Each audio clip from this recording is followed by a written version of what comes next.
오늘은 종료주일입니다. 우리 미국교회에서 아름답게 종료주일을 맞이해서 우리 장식을 했는데, 예수님께서 나귀를 타시고 예루살렘에 입성하실 때 수많은 사람들이 종려 나무 가지를 흔들며 호산나 호산나 외치면서 환영했기 때문에 이 날을 종료주일이라고 우리는 하고 있습니다. 실제적으로 그들이 기다린 것은 로마에서 자기 자신을 구원할 그런 정치적인 왕을 기다렸지만은, 그러나 예수님은 군마가 아닌 초라한 나귀 새끼를 타고 성으로 들어오셨습니다. 이는 스가랴 9장 9절의 예언의 성취입니다. 시온에 따라 크게 기뻐할지어다, 예루살렘에 따라 즐거이 부를지어다. 보라, 내 왕이 내게 임하시나니 그는 공의로우시며 구원을 베푸시며 겸손하여서 나귀를 타시나니 나귀의 작은 곳 나귀 새끼니라. 예수님은 군사적 영웅이 아니라 온 인류를 살리기 위해 도살장으로 끌려가는 유월절 어린 양으로 예루살렘에 입성하신 것입니다. 유월절 양이 성전으로 끌려가듯 예수님 스스로 제물이 되시기 위해서 예루살렘으로 들어가셨습니다. 호산나 호산나 외치는 그 무리들이 일주일 후에는 못 박으소서 못 박으소서라고 외침으로 변할 것을 알고 계셨지만, 예수님은 그 모든 과정을 알고서도 예루살렘에 들어가는 것을 멈추지 않으셨습니다. 유월절, 우리가 그렇게 얘기합니다. 유월절과 예루살렘 입성은 많은 연관성이 있습니다. 또 유월절과 그리고 예수님의 십자가의 죽음 또한 연관성이 있습니다. 유월절, 어떤 분은 그러더라고요. 유월절이 무슨 뜻입니까? 여러분들 알고 계십니까? 유월절. 무슨 유자인지 아세요? 넘어갈 유, 그 다음에 월, 지나갈 월. 그래서 넘어 지나간다라는 뜻이에요. 한자지요. 영어로는 pass over. over, pass, 넘어가, 지나간다라는 것이 유월절입니다. 유월절 교회 생활을 몇십 년 하시는 분들도 유월절 얘기만 들었지 유월절의 진정한 의미를 모르시는 분들이 상당히 많이 있습니다. 구약의 율법에 따르면 유월절에 바칠 어린 양은 유대력 1월, 즉 니산월이라고 얘기합니다. 니산월 1월 10일에 미리 선택하여 구별해 둡니다. 자, 그렇다면 니산월이 언젠가 우리가 쓰고 있는 양력으로 따지면 3월에서 4월, 그 경이 니산월입니다. 출애굽기 12장 3절의 말씀입니다. 너희는 이스라엘 온 회중에게 말하여 이르라. 이달 열흘에 너희 각자가 어린 양을 잡을지니 각 가족대로 그 식구를 위하여 어린 양을 취하라. 이달 열흘, 그러니까 니산월 10일입니다. 자, 예루살렘에 예수님이 입성하신 날이 바로 니산월 10일이에요. 어린 양을 취하라 라고 얘기했습니다. 이스라엘 가정마다 죽음을 면하기 위하여 양을 고르던 그날 예수님께서 예루살렘에 입성하신 것입니다. 온 인류의 죄를 대속하실 하나님의 어린 양인 예수 그리스도가 예루살렘이라는 거대한 제단 위로 공식적으로 입성하신 것입니다. 유대인들이 가장 중요하게 여기는 절기가 유월절입니다. 그리고 무교절, 아마 여러분들 들어보셨을 것입니다. 유월절과 무교절은 하나의 절기와 같습니다. 자, 유월절은 단 하루입니다. 그러나 유월절 다음 날부터 7일 동안 지켜지는 절기가 무교절입니다. 무교절, 누룩을 넣지 않는 빵을 먹는 절기죠. 왜 누룩을 넣지 않는 빵인가? 누룩을 넣어서 부풀어 올릴 까지 기다릴 시간이 없을 정도로 이스라엘은 급박하게 애굽을 탈출해야 됐기 때문에 바로 무교병을 만들어서 먹었습니다. 그래서 무교절은 그때 만들어 먹었던 무교병을 기억하면서 출애굽을 기념하는 절기가 바로 무교절이죠. 자, 유월절은 이스라엘 백성들이 애굽에서 종살이를 하면서 있을 때 하나님께서 마지막 10번째 재앙, 처음 난 것을 모두 죽이는 재앙을 하나님께서 이끄신 저기가 바로 유월절의 모습입니다. 애굽의 바로의 마음을 강팍하게 하고 이스라엘 백성들을 보내주지 않자 하나님은 애굽의 모든 처음 난 것을 죽이시는 그런 재앙을 내리십니다. 그러나 어린 양의 피를 문설주에 바르는 이스라엘 백성들은 하나님의 심판을 집행하는 천사가 문설주에 바른 그 피를 보고 그 집을 넘어간다라는 것이 유월절의 모습입니다. 죽음의 사자가 지나갈 때 그 집에 누가 있느냐, 그 집에 잘 살고 있느냐, 못 살고 있느냐라는 것은 전혀 상관이 없습니다. 단지 그 집의 문설주에 바로 피가 발라져 있느냐, 피가 발라져 있지 않느냐, 그것이 가장 중요했다는 것이죠. 출애굽기 12장 13절 말씀입니다. 내가 애굽 땅을 칠 때 그 피가 너희가 사는 집에 있어서 너희 위하여 표적이 될지라 내가 피를 볼 때 너희를 넘어가리니 패스오브죠. 재앙이 너희에게 내려 멸하지 아니하리라 라고 얘기하고 있습니다. 이것이 유월절의 핵심입니다. 성경 전체를 관통하는 대속의 원리입니다. 이스라엘 백성들이 살 수 있었던 이유는 그들이 착해서가 아니라 대신 죽어 피 흘리신 어린 양이 있었기 때문입니다. 종려주일에 예루살렘에 입성하신 예수님은 바로 이 유월절 어린 양의 시체로 오셨습니다. 세례 요한은 그런 예수님을 보시고 난 다음에 이렇게 얘기합니다. 보라, 세상 죄를 지고 가는 하나님의 어린 양이로다 외쳤습니다. 우리가 받아야 될 죄의 심판을 예수님이 십자가에서 대신 받으신 것입니다. 어린 양이 죽지 않고 살아있다면 그 피를 문에 바를 수가 없어요. 그렇죠? 양이 죽어야 피가 흘러야 피가 흐를 때 비로소 심판이 넘어갑니다. 히브리서 9장 22절은 이렇게 얘기합니다. 피 흘림이 없은즉 사함이 없느니라 라고 얘기하고 있어요. 본문은 말씀합니다. 내가 피를 볼 때 너희를 넘어가리니 라고 얘기하고 있습니다. 문설주에 발라진 피, 표적, 그 사인을 봐야지만은 바로 죽음이 넘어간다는 것이죠. 유월절 양의 피는 매년 다시 뿌려야 되는 것입니다. 그것이 유월절 제사의 모습이죠.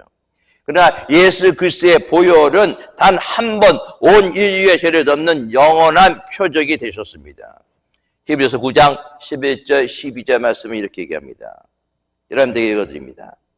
그리스도께서는 장차 좋은 일의 대제사장으로 오사 손으로 짓지 아니한 것 곧 이 창조에 속하지 아니한 더 크고 온전한 장막으로 말미암아 염소와 송아지의 피로 하지 아니하고 오직 자기의 피로 영원한 속죄를 이루사 단번에 성소에 들어가셨느니라.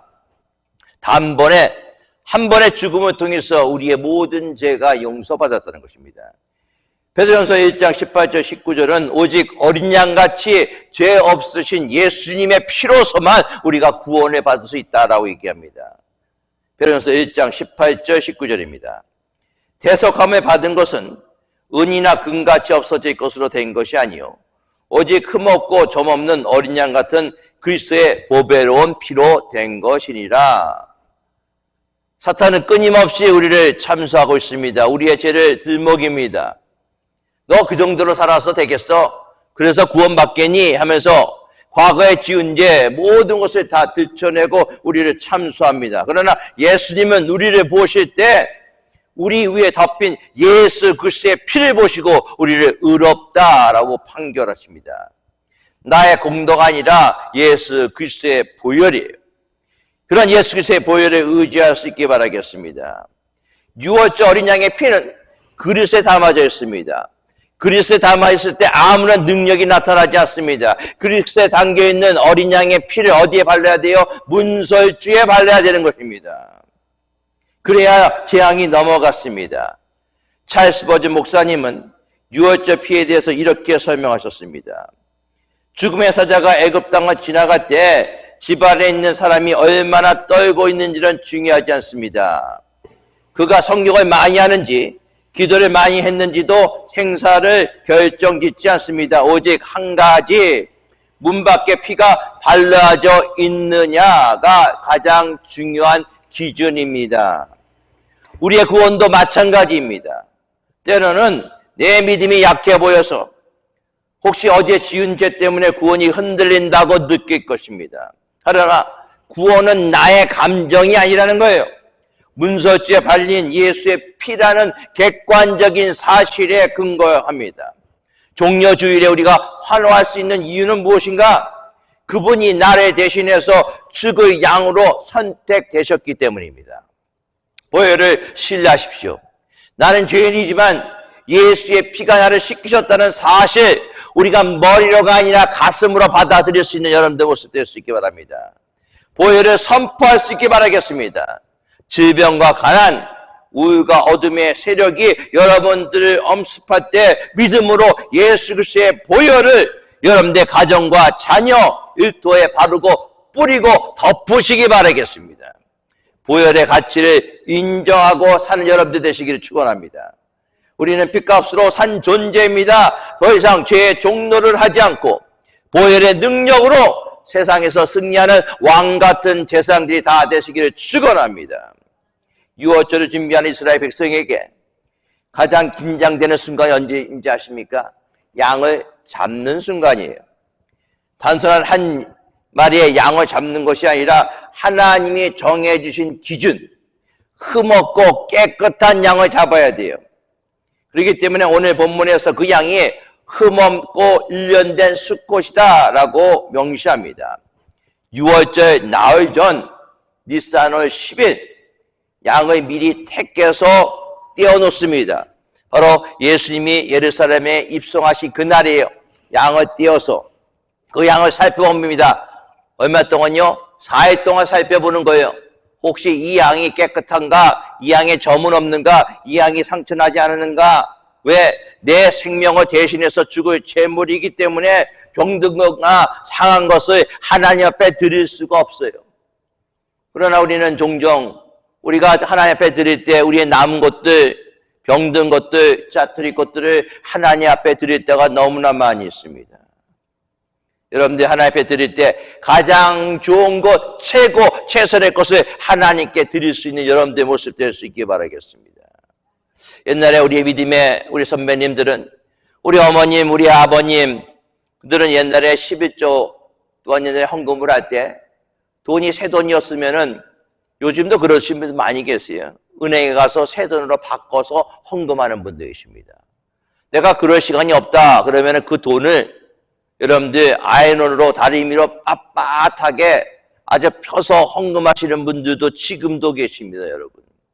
왜? 내가 하나님 앞에 드릴 때 최고 최선의 것을 드려야 되겠다는 그런 마음가짐을 갖고 있기 때문에 그렇습니다. 그런데 우리는 하나님께 어떻게 드립니까? 대충 드리지 않습니까? 아니면 아예 드리고 있지는 않습니까? 여러분 하나님께 드릴 때 최고 최선으로 드려야 될 수 있습니다. 구약의 양, 흠없는 양이에요. 그러나 신약에서는 무엇을 얘기합니까? 죄가 없은 분이 어린 양이 돼서 죽으셔야지만 우리의 모든 죄를 대속할 수 있습니다. 히브리서 4장 15절은 이렇게 얘기합니다. 우리에게 있는 대제사장은 우리의 연약함을 동정하지 못하실 이가 아니요 모든 일에 우리와 똑같이 시험을 받으시로되 죄는 없으시니라 라고 얘기하고 있습니다. 예수님은 예루살렘 입성 후 십자가에 달리시기 전까지 마치 유월장 양처럼 철저하게 검증을 받으셨습니다. 바리새인들이 질문, 빌라도의 신문, 헤롯의 조사까지 다 거쳤으나 빌라도는 이렇게 선포합니다. 나는 그에게서 아무런 죄도 찾을 수가 없노라 라고 얘기하고 있어요. 그러나 우리는 흠뿐입니다. 스스로 고쳐서 구원받으려 하지 말고 완전한 제물 되신 예수 그리스도의 뒤에 숨으시기 바라겠습니다. 죄 없으신 분이 죄인 취급받으신 것은 죄인은 우리를 살리시기 위함의 모습이에요. 이 엄청난 대가를 기억하며 사는 저와 여러분들 되시기를 축원합니다. 죽음이 생명으로 바뀌는 신비, 뉴월이에요. 즉 패스오버는 심판이 우리를 뛰어넘어갔다는 뜻입니다. 예수님께서 십자가 위에서 마지막 숨을 거두셨던 그 말씀, 실패했다, 끝났다라는 얘기 아닙니다. 예수님은 이렇게 말씀하십니다. 내가 다 이루었다라고 얘기하십니다. 이 짧은 선언은 유월절 문설주의 피를 바른 모든 집이 재앙을 면하듯 이제 십자가 피 아래 있는 모든 우리의 하나님께서 다 이루십니다. 여러분들 문제도 하나님이 해결해 주실 것입니다. 여러분들 걱정도 하나님이 다 없애 주실 것입니다. 이것은 우리에게 임할 심판이 끝났다라는 우주적인 선포임을 분명히 하실 수 있기 바라겠습니다. 예수님이 다 이루셨다라는 선언은 이제 더 이상 짐승의 제사가 필요 없음을 이야기하고 있습니다.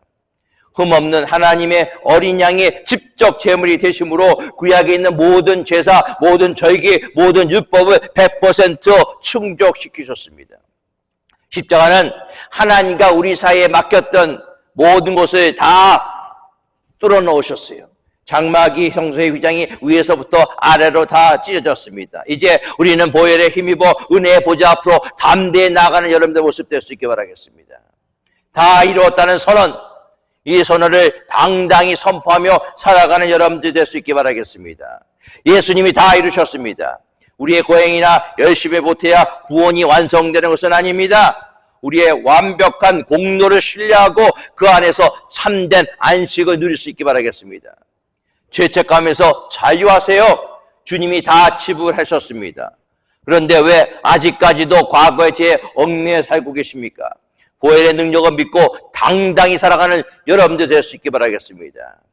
여러분들 사명에 다 이루었다라는 선포가 있기를 바라겠습니다. 주님이 우리에게 맡긴 사역 다 이루셨습니다. 이제 우리도 주님이 가신 그 길, 사명의 길을 달려갈 수 있는 저와 여러분들 될 수 있게 바라겠습니다. 다 이루었다. 이 보혈의 승리가 이번 고난주간과 여러분들의 평생의 넉넉한 위로와 능력이 다 될 수 있기를 예수 그리스도의 이름으로 축원합니다. 자, 유월절 어린 양의 피와 다 이루었다라는 승리의 선포 뒤에 하나님께서는 이스라엘 백성에게 명령을 하셨습니다. 그런데 그 명령이 식사법이에요. 아주 독특한 식사법입니다. 바로 무교병과 쓴 나물을 함께 먹으라라는 명령입니다. 12절 8절입니다. 12장 8절입니다. 출애굽기 12장 8절. 그 밤에 그 고기를 불에 구워 무교병과 쓴 나물과 아울러 먹되. 자, 무교병 누룩이죠. 부풀릴 시간조차 없이 먹는 그 떡이 무교병입니다. 자, 이것은 우리에게 무엇을 얘기합니까? 사랑하는 성도 여러분, 구원은 우리가 내일로 믿을 수 없다는 거예요. 재앙이 넘어가고 자유의 길이 열렸을 때 이스라엘 백성들은 즉시 떠나야 했습니다. 반죽이 부풀기를 기다릴 시간이 없는 거예요. 여러분들 나에게 내일이라는 시간이 있다 착각하지 마십시오. 우리의 안일함을 통해서 구원의 기회를 놓치게 됩니다. 나중에 회개해야지, 나중에 헌신하지, 영적 게으름의 누룩을 빼어버릴 수 있는 여러분들 모습 될 수 있게 바라겠습니다. 무교병을 먹었다는 것은 주님의 부르심에 즉각적인 순종을 했다는 것입니다. 신명기 16장 3절에 무교병을 고난의 떡이다 라고 얘기하고 있어요. 이 무교병은 부드럽고 맛있는 떡이 아닙니다. 딱딱하고 거친 떡이에요. 이스라엘 고난을 기억하게 만듭니다. 우리가 누리는 구원의 그 단맛 뒤에는 예수 그리스도께서 겪으신 십자가의 거칠고 딱딱한 고난이 있음을 분명히 아실 수 있게 바라겠습니다. 오늘 많은 그리스도인들이 복음이란 달달한 그것만 찾는 그런 경우가 있어요. 교회 나오면 복받는다, 축복받는다, 기복주의 신앙을 통해서 교회를 찾는 분들이 많이 있습니다. 축복, 성공, 위로, 치유, 달달하지요? 좋습니다. 그 떡만 원하고 있어요. 그러나 고난주간은 우리의 신앙에서 인위적인 달달함, 인위적인 설탕, 부풀리는 누룩을 빼어버리는 시간이 바로 고난주간의 시간임을 분명히 하실 수 있게 바라겠습니다. 거친 무교봉을 먹어야 돼요. 거친 무교봉을 씻듯 주님의 고난을 깊이 묵상하며 우리의 삶 속에서, 우리의 믿음 속에서 겉모습만 화려한 누룩을 다 빼어버리는 시간이 다 될 수 있기를 예수 그리스도의 이름으로 축원합니다. 누룩은 작은 것을 통해서 전체를 부풀리게 하는 그런 모습이 있죠. 이것은 무엇을 얘기합니까? 성경에서 누룩은 죄의 전염성과 위선을 얘기할 때가 많이 있습니다. 하나님 유월절 이후 일주일간 집안에서 모든 누룩을 다 제거해버리라 라고 말씀하십니다. 이것은 무엇을 얘기합니까? 거룩이라는 것은 한 번에 끝나는 것이 아니라 지속적인 제거의 과정이 있어야 된다라는 것을 얘기하고 있어요. 사도 바울 또한 이렇게 얘기합니다. 너희는 누룩 없는 자라고 얘기하고 있어요. 누룩이 없는 자, 깨끗하고 정결하고 하나님 안에서 올바른 믿음을 가지고 있는 자, 바로 우리의 모습이 되어야 되면 분명히 알 수 있습니다. 고린도전서 5장 7절 8절에 묵은 누룩을 내버리라. 우리의 유월절 양 곧 그리스도께서 희생되셨느니라. 이러므로 우리가 명절을 지키되 오직 순절함과 진실함의 무교병으로 하자라고 얘기하고 있습니다. 우리 삶의 구석구석에 숨어있는 미움, 교만, 거짓, 음란의 누룩을 다 찾아내서 다 버릴 수 있는 고난주간이 될 수 있기를 바라겠습니다. 세속적인 누룩을 빼어내고 순절함과 진실함의 무교병으로 나를 믿고 성화하는 시간이 바로 고난주간의 기간입니다. 그런 고난주간이 다 되어서 하나님이 기뻐하시는 믿음의 귀한 종들이 다 될 수 있기를 축원합니다. 자, 무교병을 먹어라. 그 다음에 뭘 먹으라고 얘기하고 있어요? 쓴 나무를 먹어라. 이스라엘에게 쓴 나무는 이집트에서 겪었던 430년의 고역과 눈물을 상징합니다. 하나님은 구원의 기쁨 속에서 반드시 쓴맛을 섞어주셨어요. 왜일까요? 이것은 우리가 어디에서 구원받았는지 잊지 않게 하기 위하십니다. 우리가 먹는 나무는 입안에서 잠시 쓴맛이지만 예수님께서 겟세마네 십자가상에서 마신 잔, 그 잔은 온 인류의 저주가 담긴 치명적인 쓴 잔이었습니다. 히브리서 12장 2절 말씀은 이렇게 얘기합니다. 그는 그 앞에 있는 기쁨 위하여 십자가를 참으사 부끄러움을 개의치 아니하시더니, 주님께서 십자가는 쓴 나물이었으나 그것이 구원이라는 영광의 잔치를 위한 과정이기 때문에 그것을 마다하지 않으셨다라고 얘기하고 있습니다. 사랑하는 성도 여러분, 우리 삶 가운데서 계속 쓴 나물이 다가올 때가 있어요. 그 쓴 나물은 시험이 될 수 있습니다. 고난이 될 수 있습니다. 그러나 그 쓴 나물은 우리를 더욱더 하나님께 가까이 나아가는 병잔된 축복이라는 사실을 분명히 할 수 있기를 바라겠습니다. 유월절 어린 양의 피로 죽음의 재앙이 넘어갔지만 이스라엘 백성들은 여전히 집안에서 쓴 나물을 먹고 있는 거예요. 구원은 받았으나 그 구원의 대가가 무엇인지를 분명히 기억하는 시간입니다. 고난을 이상하게 여기지 마십시오. 우리 인생의 식탁에 쓴 나물이 올라올 때 주님 나를 버리셨나 의심하지 마십시오. 오히려 주님이 나를 정결하고 하나님께 가까이 나아가기 위한 하나님의 도구임을 분명히 믿으시기 바라겠습니다. 종려주일이 지나고 고난주간의 깊은 묵상으로 들어가는 이 시점, 하나님께서는 이스라엘의 민족들이 애굽을 탈출하기 직전에 독특한 명령을 주셨습니다. 그 명령은 우리에게도 동일하게 적용돼요. 출애굽기 12장 11절 말씀 봅니다. 너희는 그것을 이렇게 먹었지니 허리에 띠를 띠고 발에 신을 신고 손에 지팡이를 잡고 급히 먹으라. 이것이 여호와의 유월절이니라. 종려주일에 예수님의 환영했던 모든 군중들, 그 자리에 머물러서 로마로부터의 해방이라는 달콤한 열매만 따먹기를 원했었습니다. 그러나 예수님의 예루살렘 입성은 그 자리에 머물기 위함이 아니라 십자가를 통과하여 죽음으로 들어가는 과정의 모습이었다는 것을 우리는 잘 알고 있습니다. 우리를 새로운 생명의 땅으로 이끌기 위한 출발이었습니다. 유월절 밤 하나님은 이스라엘에게 이렇게 얘기합니다. 이제 이곳을 떠날 준비를 하라라고 얘기하고 있어요. 고난주간은 슬픔에 잠겨 멈춰서는 시간이 아니라 부활의 영광을 향해서 떠나가는 시간임을 분명히 아실 수 있기 바라겠습니다. 당시 중동 사람들은 긴 옷을 입었어요. 지금도 마찬가지지만 활동하기가 편하지 않습니다. 그래서 허리에 띠를 띈다라는 것은 거추성스러운 옷자락을 걷어 올리고 즉시 행동을 취할 준비를 하라라는 그런 뜻이에요. 베드로전서 1장 13절은 이렇게 얘기합니다. 너의 마음의 허리를 동이고 근신하여. 고난주간은 우리 마음을 느슨하게 만들었던 세상의 염려, 게으름, 정욕의 옷자락을 보혈의 띠로 묻는 시간임을 분명히 아실 수 있기 바라겠습니다. 주님이 가신 고난의 길을 따르기 위해서 우리 마음에 흐트러지고 있어요. 다시 묶어야 돼요. 뭘로 묶어요? 예수 그리스도의 보혈을 빌어서 묶어야 되는 겁니다. 단단히 무장해야 됩니다. 신을 신고 지팡이를 집었다는 것은 이제 이곳이 내 집이 아니다라는 그런 태도예요. 나그네의 태도의 모습입니다. 이집트의 노예의 생활은 고달팠지만 그들은 익숙해져 있어요. 430년 동안의 노예 생활에 익숙해져 있습니다. 여러분들 얼마나 무서운지 아세요? 내가 익숙하다는 것, 특히 하나님이 기뻐하지 않는 것에 익숙하다는 것은 굉장히 무서운 것입니다. 나도 모르게 이스라엘 백성들은 광야 생활을 하면서 다시 내가 이집트에서 했던 모든 달콤함을 잊지 못하고 모세를 원망하고 다시 애굽으로 돌아가려고 계속 시도하였습니다.